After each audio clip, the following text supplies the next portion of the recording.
कर्नाटक के विजयपुर में किसानों की 1200 एकड़ जमीन पे पहले वक्फ बोर्ड ने नोटिस भिजवा दिया।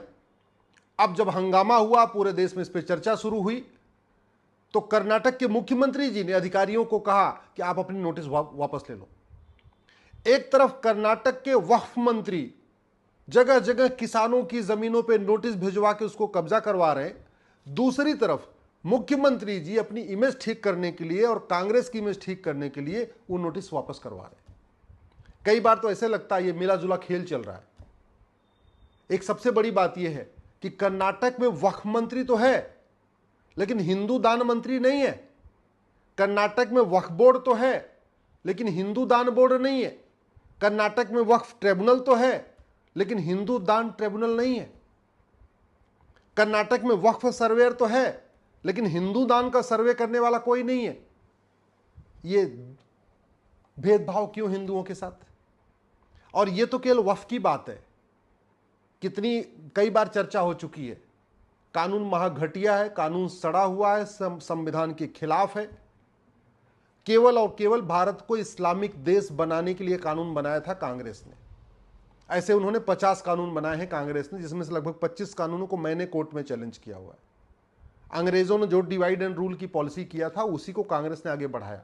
जो काम मुगलों ने किया था इस्लाम को फैलाने का, कांग्रेस ने वही काम किया कानून बना बना के।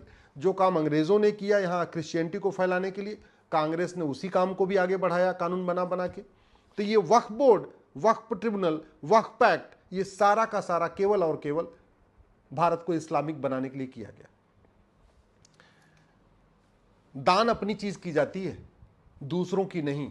अपना पैसा दान किया जाता है, दूसरों का पॉकेट मार के नहीं। अपनी गाड़ी दान की जाती है, दूसरों की गाड़ी चोरी करके नहीं। और जमीन अपनी दान की जाती है, जो खुद की अपनी पैसे से कमाई गई हो या पुश्तैनी जमीन हो, दूसरों की जमीन कब्जा करके नहीं। लेकिन यहां उल्टा हो रहा है।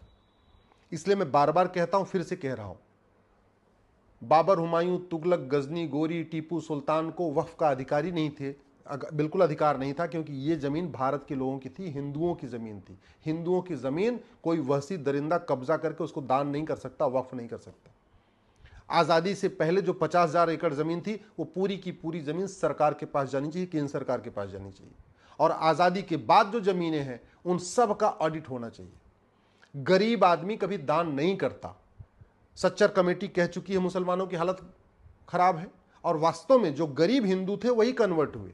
जो अमीर थे, जो लड़ने वाले थे, जो जजिया देने में सक्षम थे, वो कन्वर्ट नहीं हुए। तो ज्यादातर वो हिंदू जो जजिया नहीं दे पा रहे थे, डर जाते थे, वो कन्वर्ट हो गए। तो जो आदमी डर गया मुगलों के समय में, जो आदमी जजिया नहीं दे पाया मुगलों के समय में, एकाएक उसके पास इतनी कैसे संपत्ति आ गई, इतनी जमीन कैसे आ गई कि वक्फ करना शुरू कर देगा? तो जो 50,000 एकड़ 1950 तक थी, वो पूरी केंद्र सरकार के पास जानी चाहिए। जो 9.5 लाख एकड़ आजादी 1950 के बाद इकट्ठा हुई है, टोटल इस समय 10 लाख एकड़ जमीन वक्फ के पास है, उसकी सब जमीनों का सर्वे होना चाहिए। ओवैसी बता नहीं रहे कि उनके पूर्वजों ने कितनी जमीन वक्फ किया। मदनी बता नहीं रहे कि उनके परिवार ने कितना वक्फ किया है। बुखारी बता नहीं रहे कितना उन्होंने वक्फ किया है।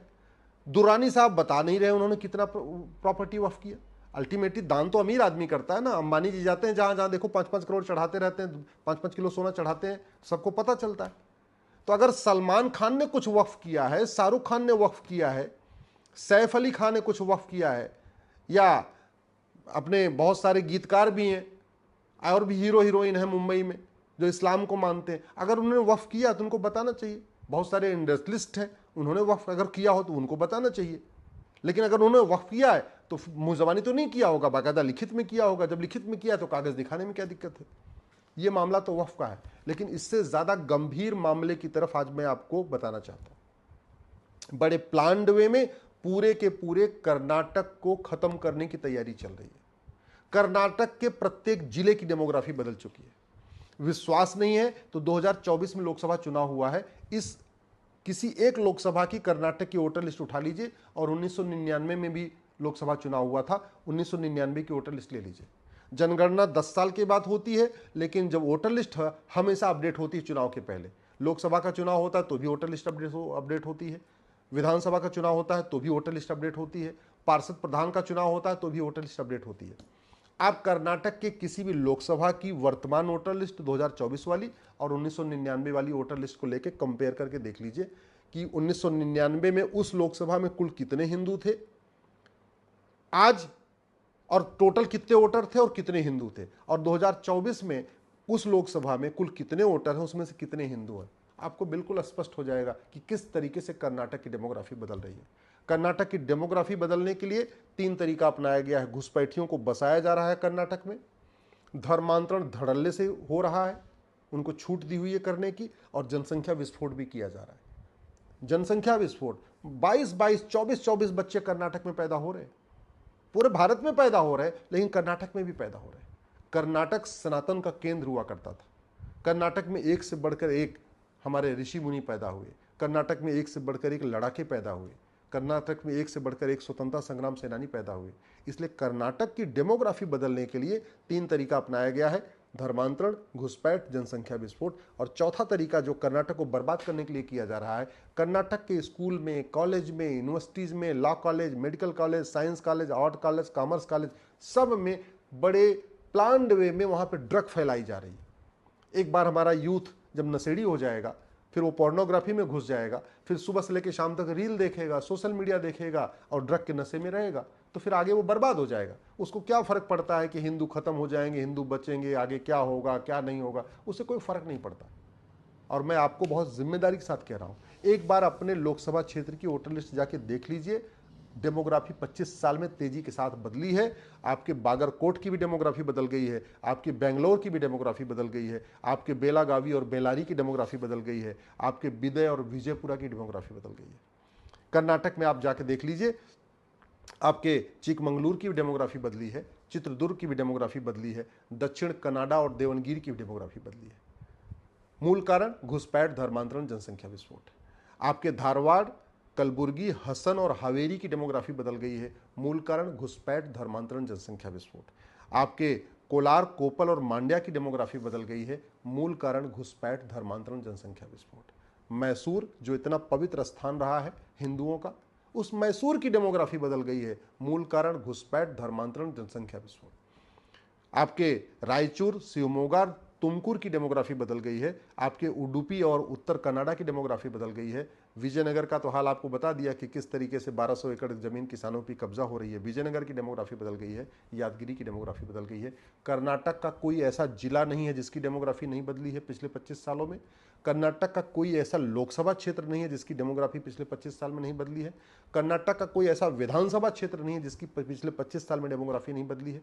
कर्नाटक का कोई वार्ड नहीं है जहां पार्षद चुने जाते हैं या प्रधान चुने जाते हैं, वहां की डेमोग्राफी नहीं बदली है। और बड़े प्लान्ड वे में बांग्लादेशियों को लोग ले आके बसाया जा रहा है, रोहिंग्याओं को लेकर बसाया जा रहा है। वहाँ पे जो जगह जगह मदरसे खुलते चले जा रहे हैं, वो घुसपैठ के सेंटर बन चुके हैं, धर्मांतरण के सेंटर बन चुके हैं। जगह जगह मज़ारें बनाई जा रही हैं, जगह जगह दरगाहें बनाई जा रही हैं, जगह जगह पक्का कब्रिस्तान बनाया जा रहा है। जबकि मज़ार, दरगाह और पक्का कब्रिस्तान बनाना और मज़ार, दरगाह और पक्के कब्रिस्तान पे जाना, ये दोनों हराम है। आपको पूरे अरब में, चाहे वो दुबई हो, चाहे कुवैत हो, चाहे बहरीन हो, चाहे अबू धाबी हो, एक भी मज़ार नहीं मिलेगी, एक भी दरगाह नहीं मिलेगी, एक भी पक्का कब्रिस्तान नहीं मिलेगा। ये मज़ार, दरगाह, पक्का कब्रिस्तान बनाना और वहाँ जाना हराम है इस्लाम में। ला इलाहा इल्लल्लाह का मतलब अल्लाह के अलावा किसी की इबादत हो ही नहीं सकती है। फिर मज़ार, दरगाह में किसकी इबादत हो रही है? और बड़े तेज़ी के साथ बनाया जा रहा है। वक्फ बोर्ड कब्जा करता जा रहा है ज़मीनों पर। कर्नाटक में नदियों के किनारे की ज़मीनों पर अवैध निर्माण हो रहा है, हाईवे के किनारे पर अवैध निर्माण हो रहा है। आप कर्नाटक में जितने जंगल हैं वहाँ देखिए किस तरीके से बड़े प्लान्ड वे में बांग्लादेशियों को ला ला के वहाँ बसाया जा रहा है। पहले झुग्गी बना लेते हैं, फिर धीरे धीरे वहाँ पे छोटा सा स्ट्रक्चर खड़ा कर देते हैं, फिर मकान बना ले रहे हैं। हाईवे के किनारे पे ज़मीनें कब्जा हो रही हैं, रेलवे के किनारे की ज़मीनें कब्जा हो रही हैं, पार्कों के किनारे की ज़मीनें कब्जा हो रही हैं, बस अड्डों के आसपास झुग्गियाँ बनाई जा रही हैं, एयरपोर्ट के आसपास आप थोड़े दूर निकल के देखिए किस तरीके से वहाँ झुग्गियाँ बनती चली जा रही हैं। मैं माननीय मुख्यमंत्री से निवेदन करता हूँ, कर्नाटक के, कठोर कानून बनाइए, अवैध निर्माण के खिलाफ कठोर कानून बनाइए, कर्नाटक को बचाइए। ड्रग स्मगलिंग के खिलाफ कठोर कानून बनाइए, कर्नाटक को बचाइए। कर्नाटक को बचाना है तो धर्मांतरण के खिलाफ कठोर कानून बनाइए। कर्नाटक को बचाना है तो जनसंख्या विस्फोट के खिलाफ कठोर कानून बनाइए। कर्नाटक को बचाना है तो घुसपैठियों के खिलाफ कठोर कानून बनाइए। कर्नाटक को बचाना है तो जो मज़ारे, दरगाहें बनती जा रही हैं, इनको बचाइए। नहीं तो आए दिन जिस तरीके तेज़ी के साथ कर्नाटक को बदलने की कोशिश हो रही है, 15 से 20 साल के बाद वो कर्नाटक नहीं होगा जो आज है। कर्नाटक बहुत बदल चुका है, बहुत तेज़ी के साथ बदल चुका है, बचाना बहुत ज़रूरी है।